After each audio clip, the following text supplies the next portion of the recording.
Bueno, hoy vamos a hablar un poquito del epitelio respiratorio. Este epitelio que se encuentra a lo largo de todo el tracto respiratorio. En la tráquea, en el bronquio extrapulmonar y en el bronquio intrapulmonar tiene una característica particular. Es un epitelio cilíndrico, pseudoestratificado, ciliado con células caliciformes. Siempre se lo nombra de esa manera. Pero no tiene solo esas células, sino que tiene varios tipos celulares que hay que identificar. Y siempre tienen que describirlo en cualquier examen. Algo que se tomó en los exámenes de este año fue describir la estructura de este epitelio, ¿verdad? Como todo epitelio, asienta sobre una membrana basal, ¿verdad? Y las células principalmente tienen características cilíndricas o prismáticas, ¿sí? Donde el eje longitudinal es mayor que los demás ejes. La célula predominante es la célula ciliada, que presenta estas estructuras superficiales como una diferenciación de la membrana apical. En el tercio basal se va a encontrar el núcleo, ¿sí? Alargado sobre el eje longitudinal, una célula acidófila que presenta cilias. Además de eso, como es un pseudoestratificado, hay células madres que asientan en la membrana basal y que no llegan a la luz, ¿sí? Pero todas las células siempre van a asentar en la membrana basal, con un núcleo más esférico, ¿sí? Y se encuentran apoyadas en la membrana. Además de esto, vamos a encontrar otras células con microvellosidades. O sea, aparte de las ciliadas, tenemos otras que tienen microvellosidades, bastante largas, que se llaman células en cepillo, también con su núcleo en el tercio basal.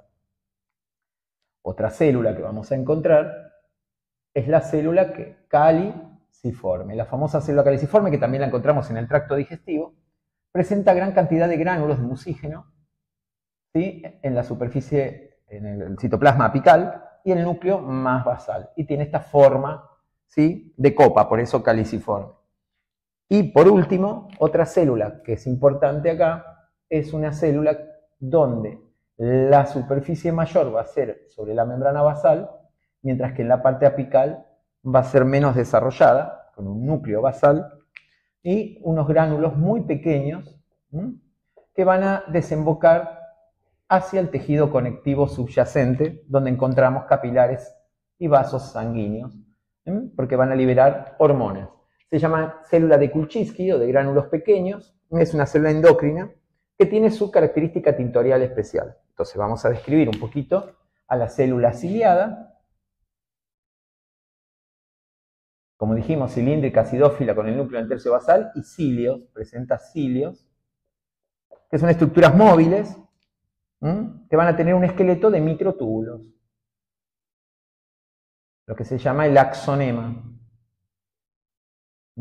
que va a transportar partículas de polvo que entran con el aire, ¿verdad?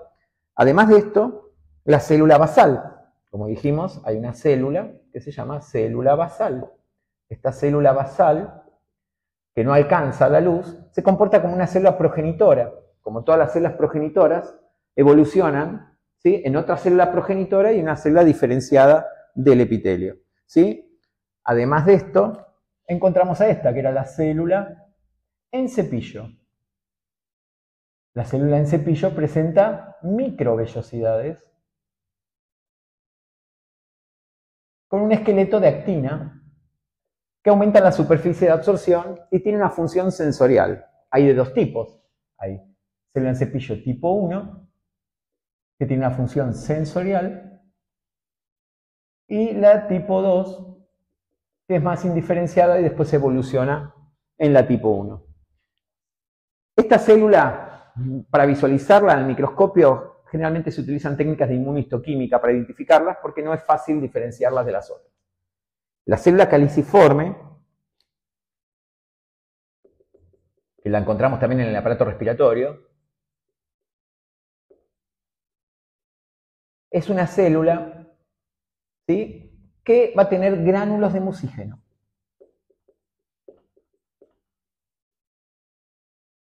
Como va a tener una secreción facultativa que depende de estímulos, almacena este mucígeno y adquiere esa forma globosa en la parte apical.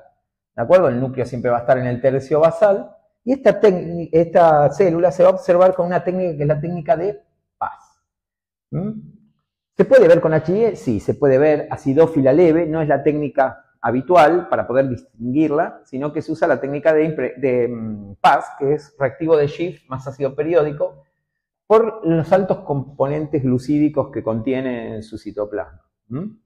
Y después encontramos esta célula que se llama célula de Kulczycki. Esta célula de Kulczycki, o de gránulos pequeños.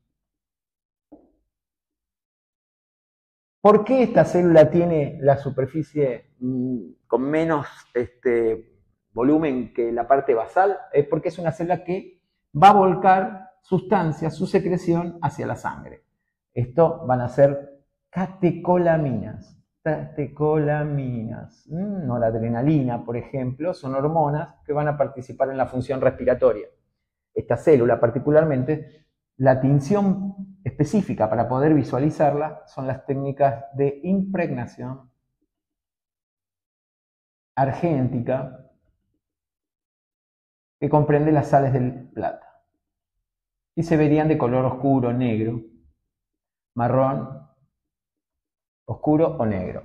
¿Sí? Estas son las células que encontramos en este epitelio respiratorio. Además, células del tejido conectivo subyacente y de la sangre pueden invadir la zona, ya que el aire ingresa con microorganismos. Entonces, células de defensa también pueden invadir, aunque no son epiteliales, pueden encontrarse, no es fácil distinguirlas en el preparado, pero con técnicas de inmunohistoquímica se las podría identificar y podríamos encontrar células invasoras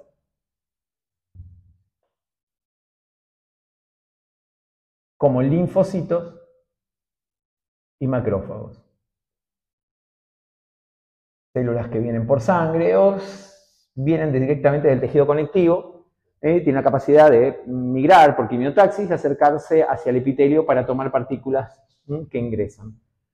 Esto es básicamente lo que tendrían que describir en un epitelio respiratorio, si se lo toman en un examen. La estructura de cada célula, siempre hablar de la microscopía óptica, o sea, hablar que es una célula cilíndrica, acidófila, con el núcleo basal, ¿sí? Alargado en el eje longitudinal, cilias apicales, estas células que se ve mejor con técnicas de inmunohistoquímica que presentan microvellosidades, células basales que asientan sobre la membrana basal. La caliciforme, una buena técnica para poder observar la alternativa de histoquímica es la técnica de Paz, y la célula de Kulczycki con gránulos pequeños, que es una célula del sistema neuroendocrino difuso que también se encuentra en el aparato digestivo. Estas son más o menos las características del epitelio cuando hablamos de la estructura. Ultraestructuralmente habría que describir qué organelas predominan en cada una. Acá están los gránulos de mucígeno y el aparato de Golgi muy desarrollado. ¿Sí? Acá tenemos el retículo endoplasmático y en estas encontramos básicamente el citoesqueleto muy desarrollado, ¿sí? Y el RER y el Golgi para formar todas estas estructuras. Y eso es todo.